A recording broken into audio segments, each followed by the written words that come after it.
Hello everyone, welcome back to my channel. I hope आप सब safe और healthy होंगे। आज हमारा क्लास 6 का लास्ट चैप्टर साइंस का रह गया है। उसको ख़त्म करके हम अपना क्लास 7 की तरफ बढ़ेंगे। चैप्टर बहुत इजी है, बस कुछ बातें हैं सुनने लायक, तो पूरी वीडियो को ध्यान से देखिएगा। बिना टाइम वेस्ट किए let's get started. Chapter 6, garbage in garbage out. देखो, हम लोग हर जगह अपने आसपास देखते हैं कि गार्बेज पड़ा रहता है। इनफैक्ट हम भी इधर से उधर कूड़ा कचरा फेंक देते हैं, चाहे हम घर पे देखें, स्कूल में देखें, शॉप में देखें, ऑफिस में देखें, कहीं भी। अब कूड़ा भी कैसा, बिस्किट्स का पैकेट या दूध का पैकेट, ऑयल का पैकेट, ये सारी चीज़ जब हम लोग प्लास्टिक्स में ख़रीदते हैं तो प्लास्टिक बैग्स को ऐसे ही फेंक देते हैं। We sometimes buy things that's rarely used and often throw into the garbage. बहुत सारी चीज़ तो हम लोग ऐसे ख़रीद लेते हैं जो बहुत कम यूज़ होती है एंड फिर फाइनली वो कूड़े में ही चली जाती है। हम लोग अगर डे टू डे एक्टिविटीज़ में देखें, डे टू डे लाइफ में अपने देखें, तो हम कितना ज़्यादा कूड़ा निकालता है हमारे घर से। We often throw groundnut shells on the public places in buses or trains after eating the nuts. है ना, हम लोग ऐसा करते हैं। ग्राउंडनट खाया, उसके नट्स खा लिए, उसके छिलके फेंक दिए। We threw away the ticket when we get off a bus. एक जो बच्चा है उसने अपनी पेंसिल शार्प करी और जो उसका कूड़ा निकला उसने वहीं फेंक दिया। इनफैक्ट कभी कभी मिस्टेक से वी मेक मिस्टेक्स और slip ink on our notebook. तब हम लोग क्या करते हैं, पेपर फाड़ा और उसको फेंक दिया। बहुत सारे डोमेस्टिक वेस्ट हम लोग ऐसे ही फेंक देते हैं, जैसे टूटे हुए खिलौने, पुराने कपड़े, शूज़, स्लीपर्स। ये सारा गार्बेज फाइनली जाता कहाँ है हमारे घर के बाद? हमने तो अपने कूड़ेदान में फेंक दिया, उसके बाद ही कहाँ जाता है? कभी सोचा है कि क्या किसी को नुकसान भी कर सकता है या किसी को फ़ायदा दे सकता है? क्या होता होगा इसके साथ? जब कोई सफाई कर्मचारी आता है आपके घर से और कूड़ा डस्टबिन से लेके चला जाता है, फिर वो कूड़ा कहाँ लेके जाता है, उसके साथ वो क्या करता है, यही पूरी चीज़ें हम लोग इस चैप्टर में पढ़ेंगे। Dealing with garbage. जो सफाई कर्मचारी होता है वो हमारे घर का कूड़ा इकट्ठा करता है, सारे घरों से कूड़ा लेता है, एक ट्रक में इकट्ठा करता है and take it to a low lying open area called landfill. और एक ये कूड़ा जहाँ इकट्ठा होता है, बहुत सारा कूड़ा इकट्ठा रहता है, वहाँ वो ले जाके डाल देता है, जो ओपन एरिया होता है। The part of the garbage that can be reuse is separated out from the one that can not be used as such. उसके बाद वहाँ से वो कूड़ा अलग किया जाता है जो हम लोग यूज़ कर सकते हैं, एंड वो कूड़ा अलग किया जा सकता है जो अब यूज़ नहीं हो सकता है। इस तरह दोनों कूड़े होते हैं, जैसे जो यूज़फुल हो सकते हैं और जो यूज़फुल नहीं भी हो सकते, दोनों टाइप के कूड़े होते हैं। तो नॉन यूज़फुल कूड़े को हम लोग अलग कर देते हैं, यूज़फुल कूड़ा हम लोग अलग कर देते हैं। It is then separate over the landfills and then covered with a layer of soil. अब जो यूज़ नहीं किया जा सकता है उसको लैंडफिल में ही फैला के रख दिया जाता है और उसके ऊपर मिट्टी डाल दी जाती है। जब लैंडफिल पूरा कंप्लीटली फुल हो जाता है, it is use to converted into a park or a playground. उसके बाद उस पर प्लेग्राउंड या पार्क बना दिया जाता है। अब नेक्स्ट 20 से ज़्यादा ईयर्स के बाद no building is constructed on it. कोई बिल्डिंग नहीं बन सकती है। To deal with some of the useful component of garbage, compost making areas are developed near the landfill. What is this compost? अब हम लोग थोड़ा सा उस कंपोस्ट के बारे में पढ़ते हैं। एक्टिविटी 1 हमारी कहती है आप अपने घर से थोड़ा सा कूड़ा इकट्ठा कर लीजिए डस्टबिन में फेंकने से पहले। अब उसको कुछ ग्रुप्स बता रहे हैं, उस पर सेपरेट कर रहे हैं। जैसे ग्रुप 1 है, उसमें आपको किचन के सारे कूड़े को इकट्ठा करना है, जैसे फ्रूट्स, वेजिटेबल्स के छिलके, egg shells, waste food, tea leaves, newspapers, dry leaves, ये सारी चीज़ें एक जगह इकट्ठा करनी है। एंड ग्रुप 2 है, उसमें आपको क्या इकट्ठा करना है? कपड़े के pieces, polythene bags, broken glasses, aluminium wipers, nails, पुराने शूज़, ब्रोकन टॉयज, ये सब को अलग करना है. Now divide the component of each group into 2 separate heaps. Label them as 1 A, B, C and D. सबको आपने लेबल कर दिया.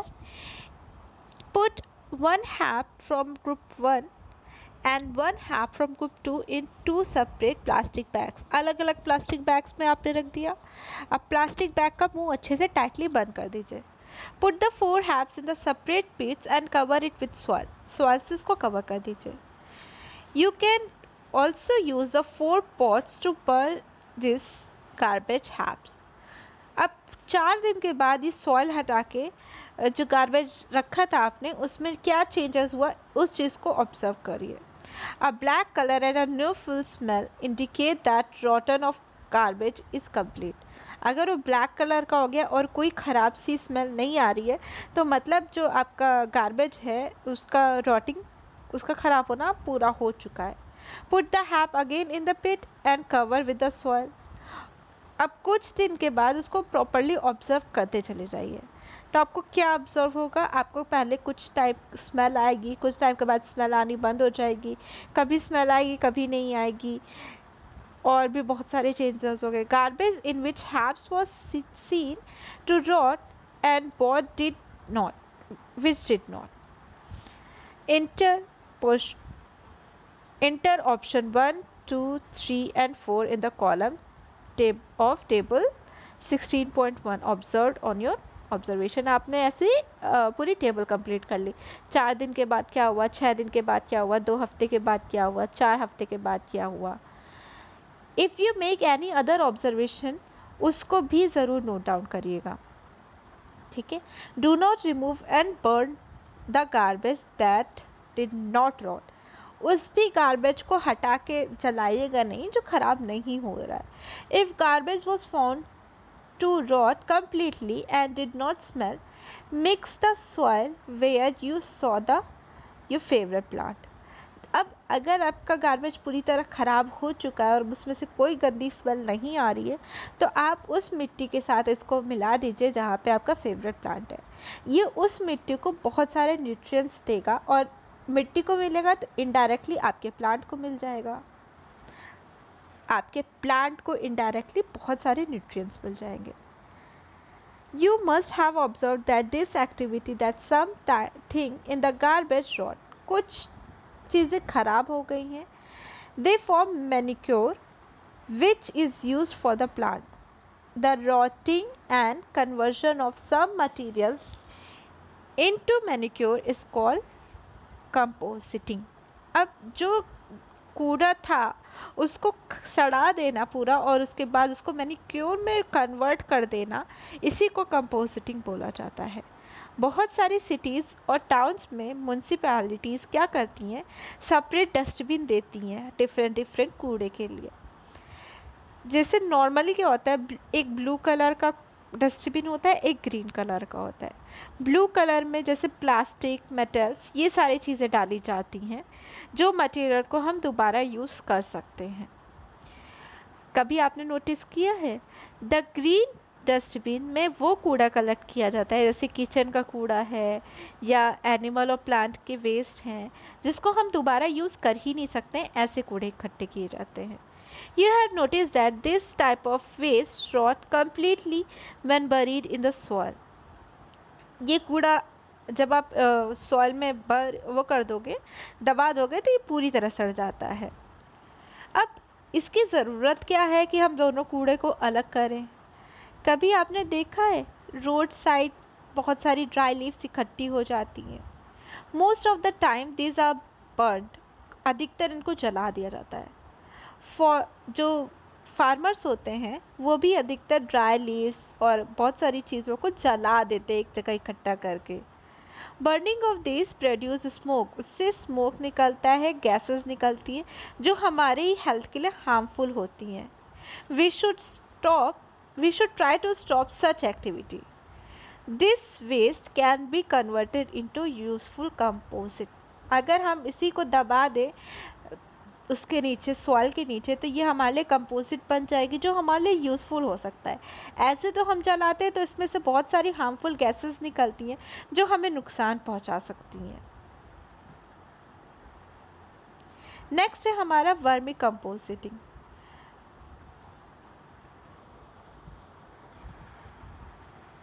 देखो, अब जब कभी आप अपने फ्रेंड से बात करते होगे, आपको अपने फ्रेंड से बात करना बहुत पसंद होगा, आपने ये वर्ड ज़रूर सुना होगा कि जो अर्थवॉर्म्स होते हैं, केचुए होते हैं, वो फार्मर्स फ्रेंड होते हैं। अब ऐसा क्यों? अर्थवॉर्म क्यों फार्मर्स फ्रेंड है? The method of preparing composites with the help of red worms is called vermi compositing. अगर रेड वॉर्म की हेल्प से आप कंपोजिट बना रहे हो तो उसको वर्मी कंपोजिट बोला जाता है। एक्टिविटी 2 है हमारी, ये कह रहा है आप एक गड्ढा खोद लीजिए लगभग 30 centimetre deep and keep a wooden box at a place which is neither too hot not too cold. अब इस जगह पे डायरेक्टली सनलाइट ना पड़े ऐसी जगह ढूंढिएगा, ना बहुत ही गर्म हो ना बहुत ही ठंडी हो, ऐसी जगह, कंफर्टेबल जगह। Let us now make a comfortable home for our red worms in the pit and the box. Spread a net or a chicken mesh at the bottom of the pit or the box. अब उसमें आपने net बिछा दिया है या chicken mesh बिछा दिया है। You can also spread 1 or 2 centimeter thick layer of sand as an alternative. Now spread some vegetable waste, जैसे फ्रूट्स का छिलका, ऐसे सब चीज़ें। One can use green leaves, pieces of dry stalks of plants, husk और pieces of newspaper और cardboards to spread over the layer of the sands. However, shiny and plastic coated paper should not be used for this purpose. अब shiny papers को use करने की ज़रूरत नहीं है। Dry animal ducts can also be used as a spread over the sand or a wire mesh. उसके बाद थोड़ा सा उस पर पानी डाल के उसको वेट कर दीजिए, बहुत ज़्यादा पानी मत डालिएगा, थोड़ा सा। Do not press the layer of waste. Keep this layer loose so that it is sufficient, मतलब उसमें सफिशेंट एयर और मॉइस्चर दोनों रहे। बहुत ज़्यादा दबा देंगे तो उसके बीच में एयर नहीं रह जाएगी, एयर सारी बाहर निकल जाएगी। Now your pit is ready to welcome the red worms. Buy some red worms and put them in your digs. cover them loosely with a granny bag or a old sheet of cloth or a layer of grass. इन सब चीज़ से cover कर दीजिए क्योंकि red worms को भी तो खाना चाहिए, वो भी खाना खाएंगे। You can give them vegetables and fruit waste, coffee या टी का जो वेस्ट निकलता है वो, ये सारी चीज़ आप उसको दे सकते हैं। It might be a good idea to bury this foods about 2 to 3 centimeter inside the pit. Do not use waste that contains salt, pickle, oil, vinegar, meat or milk preparation as food for your redworm. You can put these things in the pit. Disease causing small organisms start growing in the pit. इससे आपके इतनी सारी चीज़ आप डाल दोगे तो उसमें से छोटे छोटे बैक्टीरिया जिसमें मौजूद होने लग जाएंगे कुछ टाइम के बाद। Once in few days gently mix and cover the top layer of your pit. अब देखो, रेड वॉर्म के पास टीथ तो होती नहीं है और उनका जो स्ट्रक्चर होता है वो गिजर्ड सा होता है, which help them in grinding their food. Powder egg shells या egg shells could not be mix with the waste. इससे वो अपना खाना अच्छे से चबा के खा पाएंगे। Red worm can eat food equal to its own weight. उतना खाना खा सकते हैं जितना उनका खुद का वेट है, एक दिन में उतना खाना खा सकते हैं। अब जो रेड वॉर्म होते हैं ना, वो तो बहुत ज़्यादा ठंडी जगह जी पाते हैं ना बहुत ज़्यादा गर्म जगह। उनको एक प्रॉपर मीडियम टेम्परेचर चाहिए और मॉइस्चर चाहिए, मतलब ना बहुत ज़्यादा पानी पानी हो ना बहुत कम पानी पानी हो। Observe the content of pit carefully after 3 to 4 weeks. आपने देखा होगा, आप ऑब्जर्व करोगे कि कुछ जैसे सॉइल मटेरियल सा प्रिपेयर होने लग गया है, मिट्टी मिट्टी सी होने लग गई है। यही हमारा वर्मी कंपोजिट है जो रेडी हो गया है। Put some waste as a food in one corner of the pit. Most of the worm will be shifted toward this part of the pit. अगर आप एक साइड में खाना डालते चले जाओगे तो सारे जो वर्मी वॉर्म्स होंगे वो उसी साइड में इकट्ठा हो जाएंगे और दूसरा साइड आपका खाली होने लगेगा। Remove the composite from the vacant part and dry it in the sun for few hours. अब आपका वर्मी कंपोजिट यूज़ करने के लिए भी रेडी है। The part left in the pit has most of the worms in it. You can use this for preparing more composite or share them with another user. तो ये हमारा कितना अच्छा तरीका हुआ वर्मी कंपोजिट डेवलप करने का, जिससे आपके सॉइल को भी आराम मिले। एग्रीकल्चर फील्ड्स में आप इसको बहुत ज़्यादा यूज़ कर सकते हो और आपने बहुत सारे पैसे भी बचा लिए एक्सपेंसिव फर्टिलाइजर्स ख़रीदने से ज़्यादा। मतलब अगर आपको ख़रीदना पड़ता तो उसमें बहुत ज़्यादा पैसे जाते, मैनिक्योर लेना पड़ता तो उसमें पैसे जाते। इससे आपने नॉर्मली घर पे ही वर्मी कंपोजिट्स डेवलप कर लिया। Next, think and throw. अब हमेशा घर से बाहर कूड़ा डालने से पहले सोचिए कि क्या ये कूड़ा सच में कूड़ा है या आप इसको दोबारा यूज़ कर सकते हैं। You can make an estimate of using a bucket as a measure. 5 to 10 litre की बकेट यूज़ करिए जिसमें आप अपना घर का कूड़ा इकट्ठा करिए और मेज़र करिए कुछ दिन कि कितने दिन में बकेट फुल हुआ। You know the number of members in your family. If you find out the population of your city or town, तो मीन्स हम ये सोच सकते हैं कि फिर कितने ज़्यादा बकेट्स रेडी होने वाले हैं गार्बेज के। यानी कि इन शॉर्ट हम बोल सकते हैं एक पूरा का पूरा पहाड़ रेडी हो जाएगा कूड़े का। तो अब इस चैप्टर में एक स्टोरी दी गई है जिसमें एक विलेज की बात की है जिसमें गार्बेज कम कूड़ा था और मोर विजडम थी। ठीक है, तो आई थिंक स्टोरी आप लोग खुद से पढ़ सकते हो, तो हम लोग स्टोरी को स्किप कर देते हैं, आगे कंटिन्यू।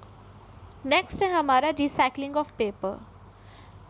देखो हमारे आसपास बहुत ज़्यादा पेपर्स भी है, न्यूज़पेपर्स है, मैगजीन्स है, इन्वेलप्स है, नोटबुक है और भी बहुत ज़्यादा पेपर्स हैं।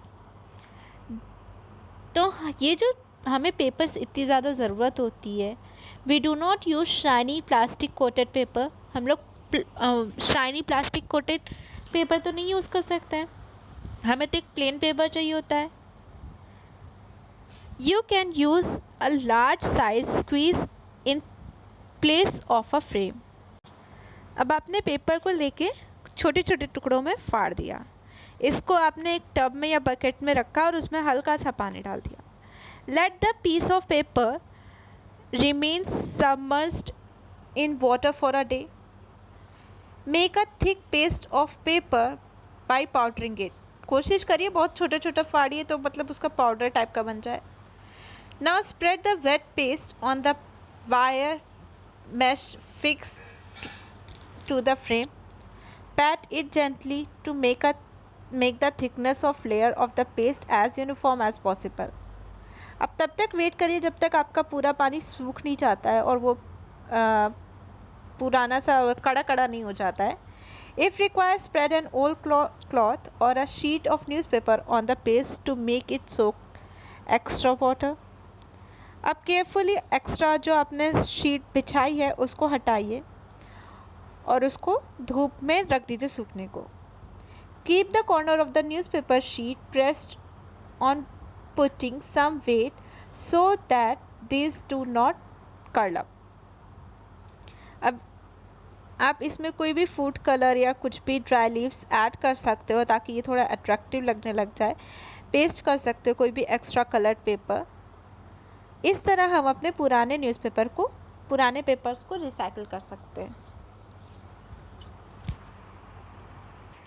नेक्स्ट, प्लास्टिक बूम और अ कर्स। प्लास्टिक जो हम लोग यूज़ करते हैं, ये एक बूम है या ये कर्स है। देखो, कुछ प्लास्टिक्स को तो हम लोग रिसाइकिल कर सकते हैं और दोबारा यूज़ कर सकते, बट सबको नहीं। आपने नोटिस किया होगा, प्लास्टिक बैग और कुछ प्लास्टिक ख़राब नहीं होती हैं जब हम लोग ने एक्टिविटी 1 में किया। तो प्लास्टिक बैग्स एक बहुत बड़ा प्रॉब्लम है गार्बेज डिस्पोजल में, क्योंकि हमारी लाइफ इतनी प्लास्टिक की आदी हो चुकी है। अब हम लोग अपनी लाइफ को इमेजिन भी नहीं कर सकते हैं।